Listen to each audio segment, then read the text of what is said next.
Good evening, boys and girls. My name is Cassie Ward. I own a store here in Cullman called Urban Pine, and tonight I want to read you one of my favorite stories. It's called The Little House, and it's by Virginia Lee Burton.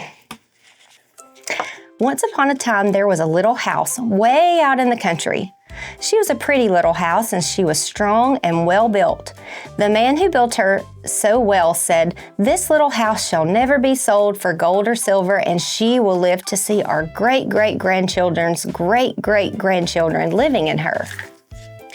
The little house was very happy as she sat on the hill and watched the countryside around her. She watched the sun rise in the morning, and she watched the sun set in the evening. Day followed day, each one a little different from the one before, but the little house just stayed the same. In the nights, she watched the moon grow from a thin moon to a full moon, then back again to a thin old moon. And when there was no moon, she watched the stars. Way off in the distance, she could see the lights of the city. The little house was curious about the city and wondered what it would be like to live there. Time passed quickly for the little house as she watched the countryside slowly change with the seasons. In the spring, when the days grew longer and the sun warmer, she waited for the first robin to return from the south. She watched the grass turn green. She watched the buds on the trees swell and the apple trees burst into blossom. She watched the children playing in the brook. In the long summer days, she sat in the sun and watched the trees cover themselves with leaves, and the white daisies cover the hill. She watched the gardens grow, she watched the apples turn red and ripen, and she watched the children swimming in the pool.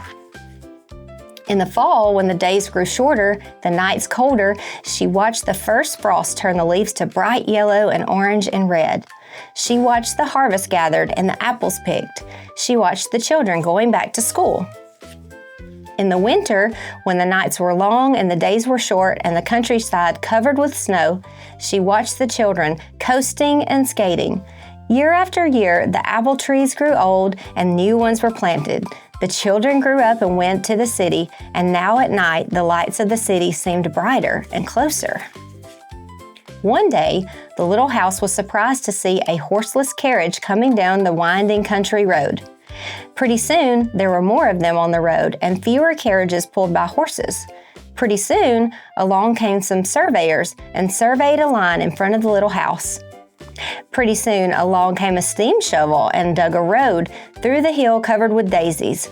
Then some trucks came and dumped big stones on the road.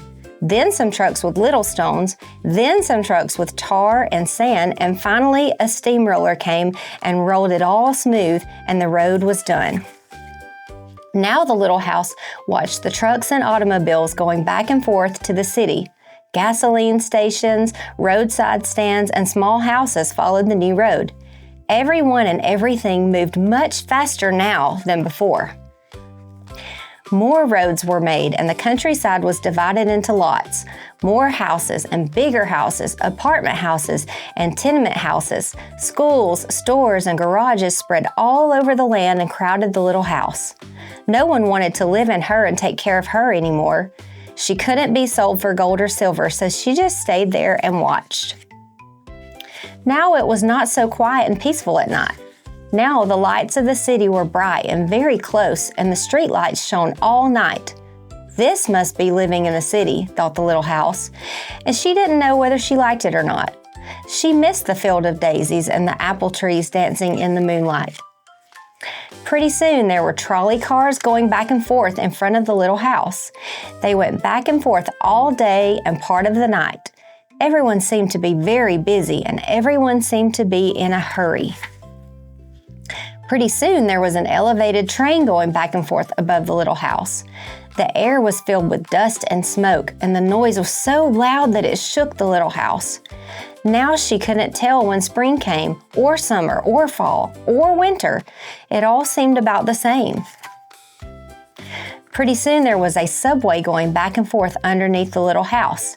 She couldn't see it, but she could feel and hear it. People were moving faster and faster, and no one noticed the little house anymore. They hurried by without a glance. Pretty soon, they tore down the apartment houses and the tenement houses and the little houses and started digging big cellars, one on each side. The steam shovels dug down 3 stories on one side and 4 stories on the other side. Pretty soon, they started building up. They built up 25 stories on one side and 35 on the other. Now the little house only saw the sun at noon, but didn't see the moon or stars at night at all because the lights of the city were too bright. She didn't like living in the city. At night, she used to dream of the country and the fields of daisies and the apple trees dancing in the moonlight. The little house was very sad and lonely. Her paint was cracked and dirty. Her windows were broken and her shutters hung crookedly.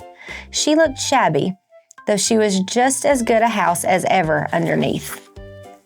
Then, one morning in spring, along came the great-great-granddaughter of the man who built the little house so well. He saw the shabby little house, but she didn't hurry by. There was something about the little house that made her stop and look again. She said to her husband, "That little house looks just like the little house my grandmother lived in when she was a little girl. Only that little house was way out in the country on a hill covered with daisies and apple trees growing around." They found out it was the very same house, so they went to the movers to see if the little house could be moved. The movers looked the little house all over and said, "Sure, this house is as good as ever. She's built so well, we could move her anywhere." So they jacked up the little house and put her on wheels. Traffic was held up for hours as they slowly moved her out of the city. At first, the little house was frightened, but after she got used to it, she rather liked it. They rolled along the big road and they rolled along the little roads until they were way out in the country. When the little house saw the green grass and heard the birds singing, she didn't feel sad anymore. They went along and along, but they couldn't seem to find just the right place.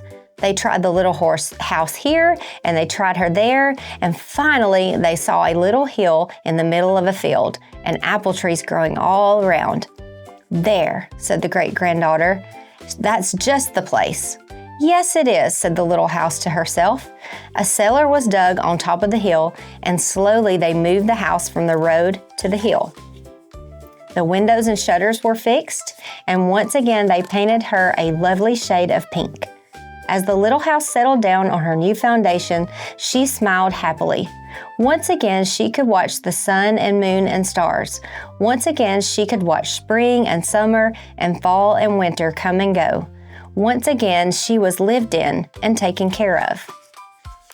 Never again would she be curious about the city. Never again would she want to live there. The stars twinkled above her. A new moon was coming up.